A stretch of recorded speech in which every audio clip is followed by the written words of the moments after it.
Kelly thought she married into an easy life, but when greed met opportunity, her love turned lethal, and Mark became the victim of the woman he trusted most. Kelly and Mark Davis were the kind of couple people pointed at in grocery store lines and smiled about. In their small Indiana town, their story seemed straight out of a feel-good TV special, a loving woman taking care of her sweet, simple husband. Mark had a mild mental disability, but he was hardworking, kind, and endlessly trusting. He bagged groceries part-time at the local market, and everyone loved him for his cheerful personality. Kelly, on the other hand, had a reputation for being ambitious, sharp, and always dressed like she was going somewhere important. When she started dating Mark, folks thought it was sweet. When she married him, people called it love conquering all.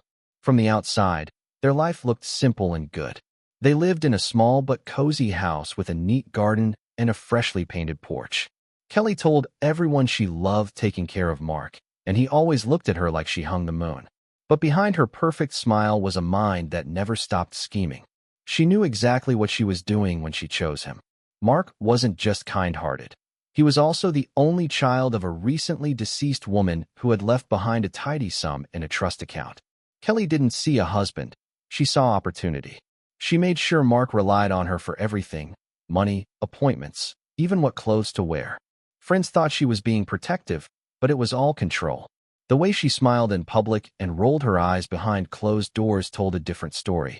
Every act of kindness was rehearsed, every compliment a calculation. Kelly had built her reputation as the perfect wife, but in her head, she was already counting what she could gain once her so-called perfect husband wasn't around anymore. Kelly knew exactly how to play the long game. She wasn't reckless. She was strategic, patient, and manipulative in the most subtle way. From the moment the wedding ring slid on, she started laying the groundwork for full financial control. She painted herself as the devoted wife who only wanted to protect her husband's best interests. Mark trusted her with everything, so when she told him it would be easier if she handled the bills and the paperwork, he didn't hesitate. Within weeks, she had his bank cards, passwords, and every financial document tucked away in her desk drawer, one he never thought to open. She visited the bank with him, smiling sweetly as she explained to the manager that Mark had trouble keeping up with adult responsibilities. Her charm worked like a magic spell. They added her as a co-signer on his accounts, then slowly phased her to sole access. When she learned about his trust fund, money left to him by his late mother, she nearly trembled with excitement. That fund was supposed to last him for life, but Kelly had other plans. To everyone else, she looked like the doting wife, patiently managing their modest finances. But behind the scenes, she was draining the account in small, unnoticeable amounts. Expensive clothes here, a weekend spa trip there, hidden purchases through fake receipts. She created an illusion of financial struggle, claiming rising bills were forcing them into debt. Mark never questioned it. He didn't understand how fast his inheritance was disappearing. Kelly began planting seeds with neighbors and doctors too, hinting that Mark's mental issues were getting worse. It was a dangerous narrative, but it worked. Everyone believed she was his protector. The truth was far uglier. She wasn't protecting him at all. She was quietly taking everything he had. Once Kelly had her grip on Mark's money, she moved on to controlling his world.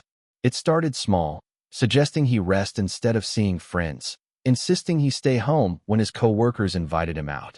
She told everyone he'd been having anxiety spells, planting the idea that he wasn't doing well mentally. Over time, she convinced Mark he didn't need anyone else but her. She cut off his social life so quietly that no one even realized it was happening until it was too late.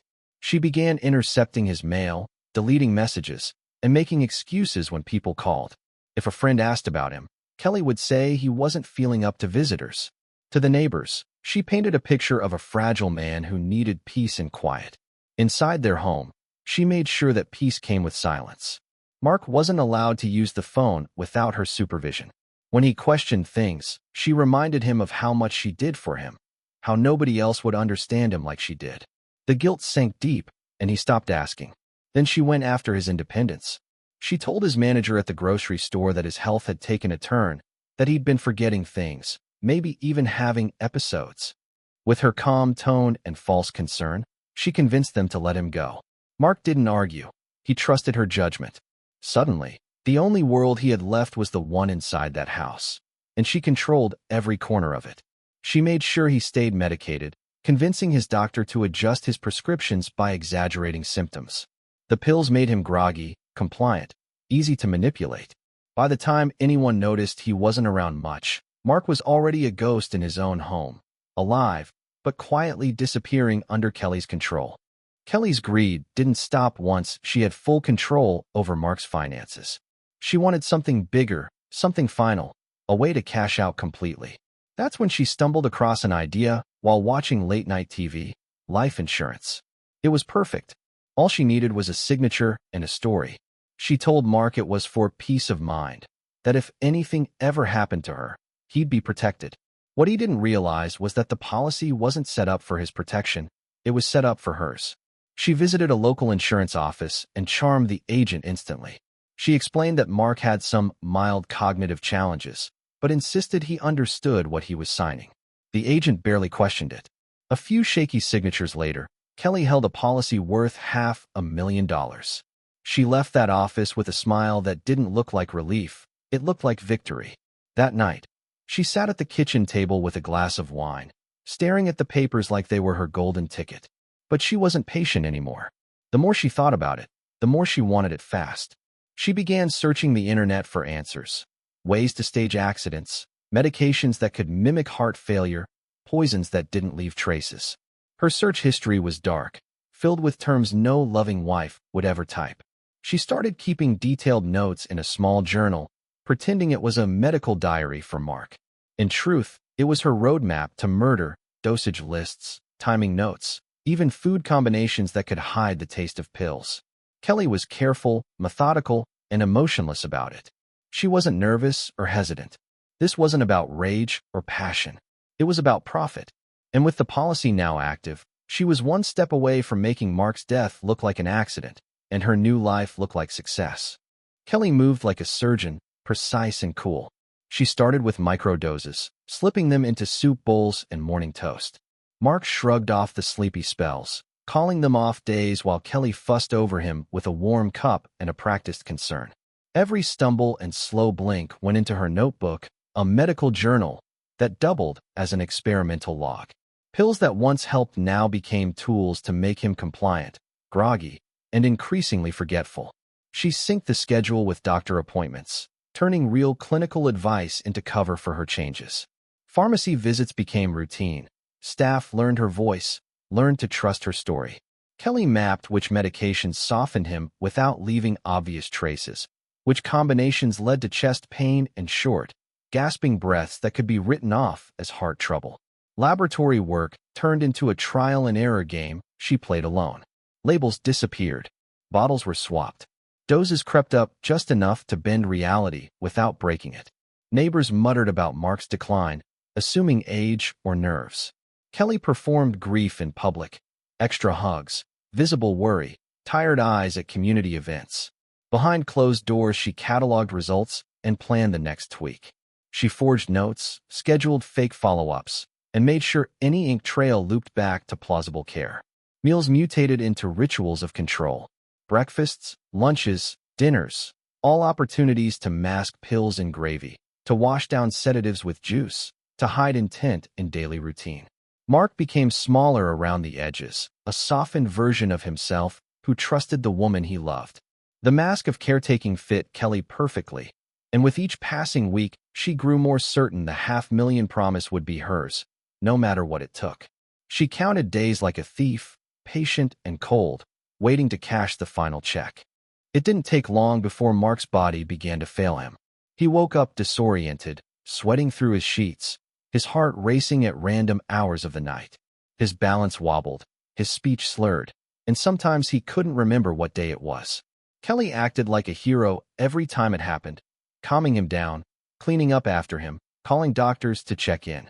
She recorded every episode, pretending it was for medical reasons, but really, she was making sure the timing was perfect. She needed his death to look natural, something slow, believable, and irreversible. She began adjusting the doses again, this time hiding crushed pills in pudding or blended smoothies. She even switched his vitamins with look-alike capsules filled with stronger sedatives. When he collapsed one afternoon, she didn't panic. Instead, she watched for a full minute before calling 911, practicing the tone of a devastated wife while she dialed. Paramedics rushed him to the hospital, finding nothing conclusive. Maybe stress, the doctors said. Kelly cried in the hallway, convincing everyone she was the exhausted spouse doing her best. After that scare, she doubled down. She replaced Mark's prescriptions with over-the-counter pills that interacted badly with his condition, ensuring his body would crash eventually. She even convinced his doctor to approve home care visits, giving her full control over his medication schedule. Each night, she told herself it was almost over. She could already taste freedom. But Mark's sister, Emily, started to sense something was off. She'd noticed Kelly seemed too composed, too rehearsed. When she visited, Kelly always had an excuse for why Mark was resting.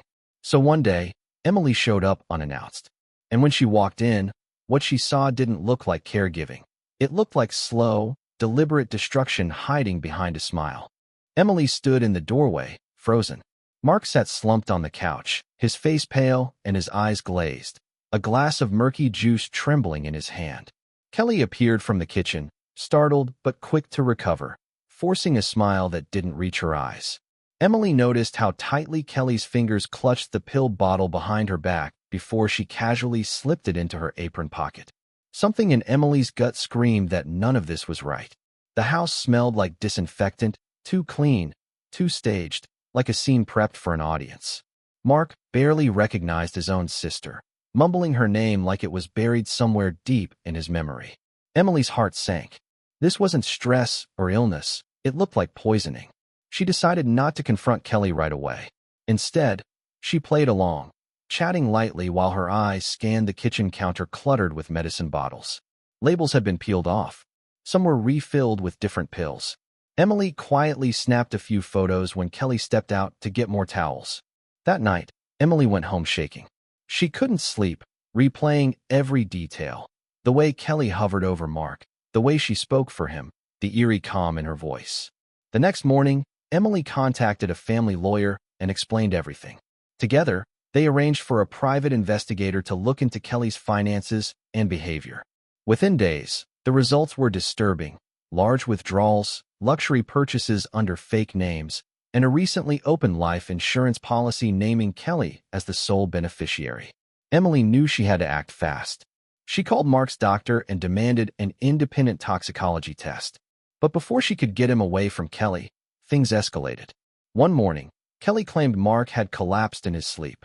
The ambulance came, but by then, it was already too late.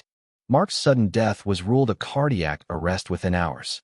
The doctors, trusting Kelly's tearful performance and the medical history she had carefully manipulated, signed off on it without hesitation. She cried in front of everyone: neighbors, nurses, even the coroner, her mascara running just enough to look authentic. No one questioned the grieving wife who had sacrificed everything for her sick husband. The funeral came fast. Kelly dressed in black lace, sobbing at the right moments, clutching Mark's photo like a shattered soul.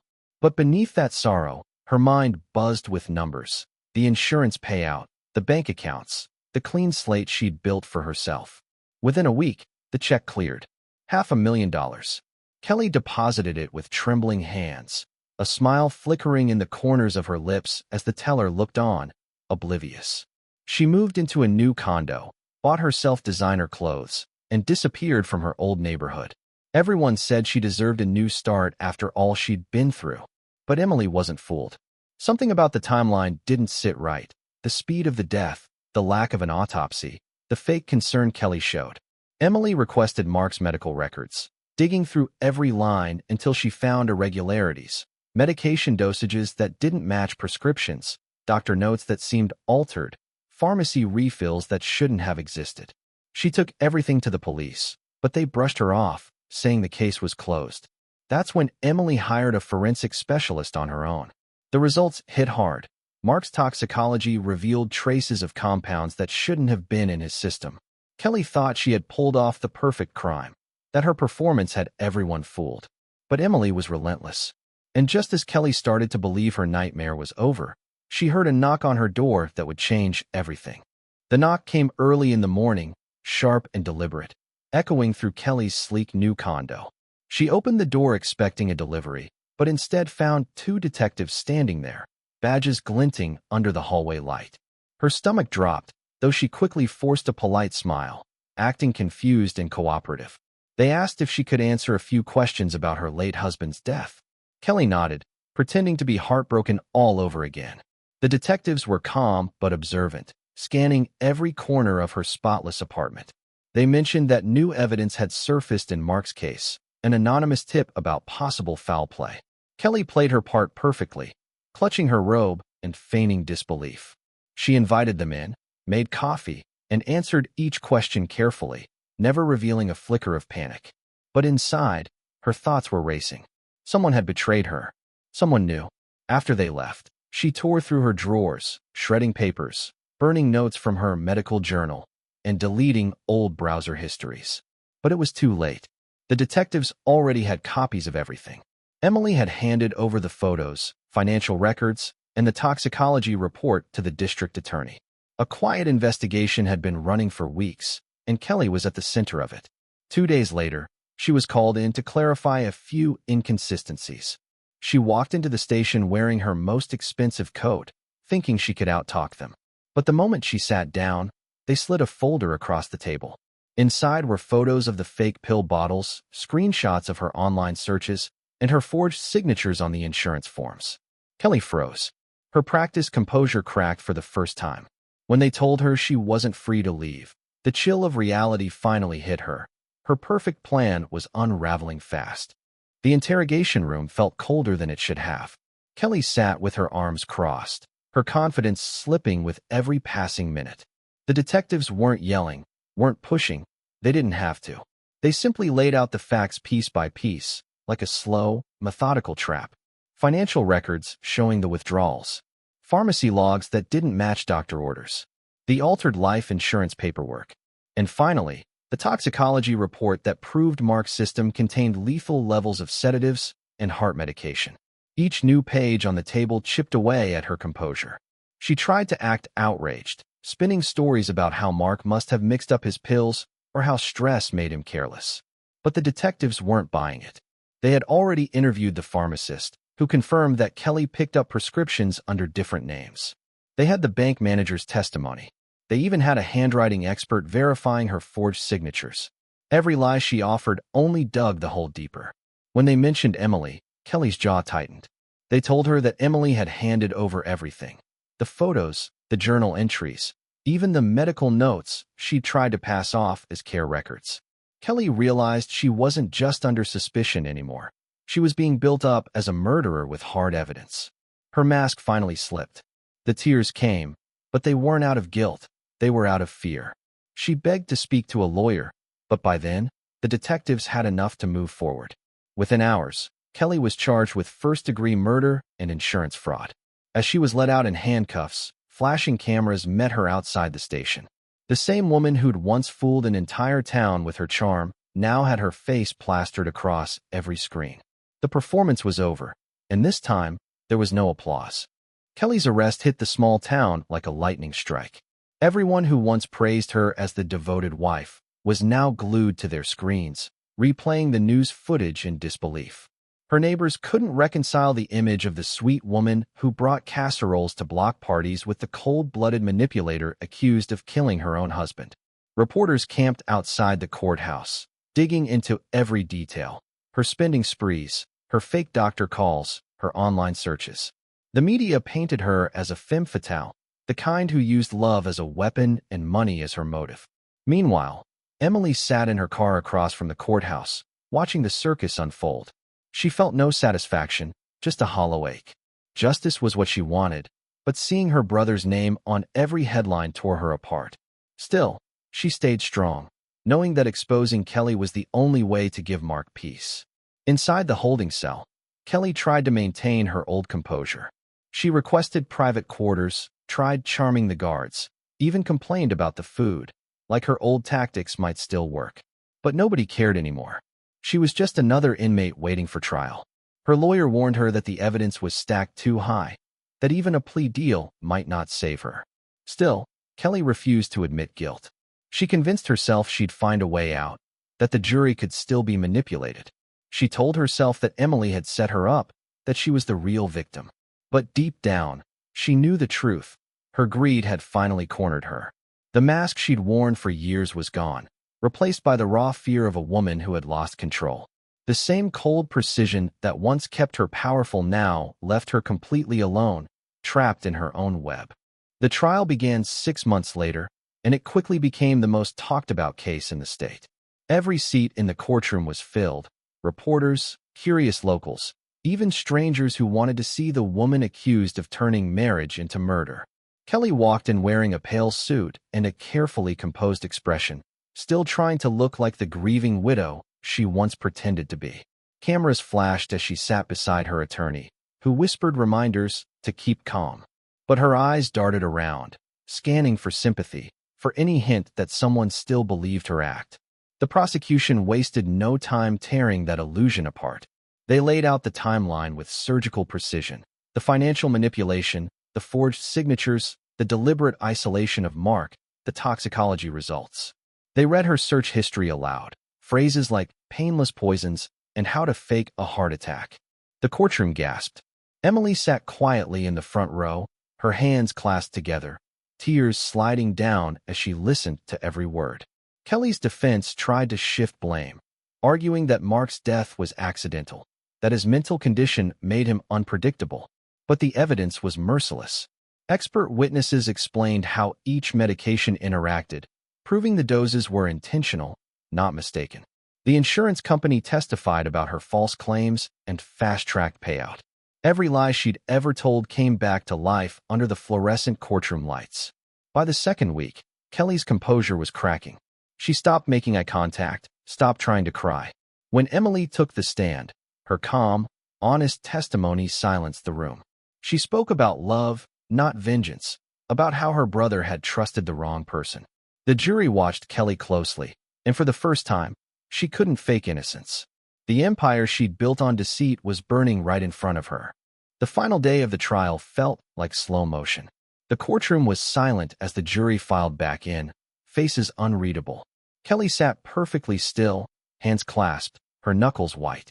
For a moment, she thought maybe, just maybe, her charm had worked again, that her performance on the stand had stirred enough doubt. But when the foreman stood and read the verdict, her world shattered. Guilty on all counts: first-degree murder, insurance fraud, and tampering with evidence. The words echoed through the courtroom like a death sentence. Kelly's breath hitched, her face twisting between shock and rage. Reporters outside erupted the second the news broke. Black widow wife found guilty. The headline screamed within minutes. Emily sat in the front row, her heart pounding with a strange mix of grief and relief. Justice had been served, but it didn't bring her brother back. Still, she felt a quiet strength knowing the truth had finally been exposed. As Kelly was escorted away, she turned once toward Emily, her eyes filled not with regret, but with hatred. Even in chains, she refused to accept responsibility. She told herself everyone had turned against her, that she was the victim of a setup. But deep inside, she knew it was over. The judge sentenced her to life without parole, calling her actions cold, calculated, and motivated by pure greed. Kelly barely reacted. Her once glamorous image, the woman who fooled doctors, friends, and neighbors, was gone. She was just another criminal in an orange jumpsuit, stripped of her control. When she was led from the courtroom, cameras flashed one last time. The woman who thought she could outsmart everyone had finally run out of tricks. And for the first time in years, silence followed her, a silence she couldn't manipulate or escape. Years passed, but the shadow of Kelly's crime never really faded. The town still whispered about her, a chilling reminder of how greed could wear the mask of love. Kelly spent her days behind bars in a gray concrete world that didn't care about her charm or beauty. She tried at first to control things inside too, manipulating inmates and guards with the same fake sweetness that once fooled everyone outside. But prison had a way of stripping people bare. Her tricks didn't work anymore. Nobody cared about her tears. Nobody believed her stories. The woman who once owned luxury handbags now scrubbed floors and lined up for cold meals under flickering lights. Emily, meanwhile, tried to rebuild her life. She moved out of town, started volunteering at a support group for victims' families, and spoke openly about her brother's story. People began calling her brave, but she didn't feel that way. Every night, she still dreamed of Mark, his soft smile, his trusting nature, the way he always saw the good in people. She carried his photo in her wallet, not as a reminder of tragedy, but of strength. He hadn't died in vain. His story had helped others spot the warning signs of manipulation before it was too late. One afternoon, Emily received a letter from prison. It was from Kelly. The handwriting was shaky, the tone eerily calm. Kelly claimed she'd found peace, that she finally understood what she'd done. But Emily didn't respond. She tore the letter in half and let the pieces fall away. Some ghosts didn't deserve closure. Outside the prison walls, life moved on. Kelly's name faded into true crime documentaries and cold headlines. But the moral stayed clear. Evil doesn't always come with a knife in the dark. Sometimes, it comes wearing a wedding ring and a smile.